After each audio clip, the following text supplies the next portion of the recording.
We're often asked, how does our methods work with large acreage lots? Well, this is an example.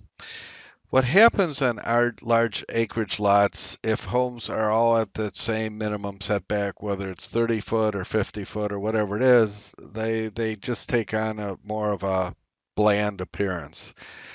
But what's unique about the methods that we created, especially coving, is the scale. If the homes are set further back, it has more of an estate look. But also, if the building line width, the lot width, which is usually at the front setback, is set back further, and there's a minimum acreage, let's say it's maybe in this case 2 acres, we could actually gain density.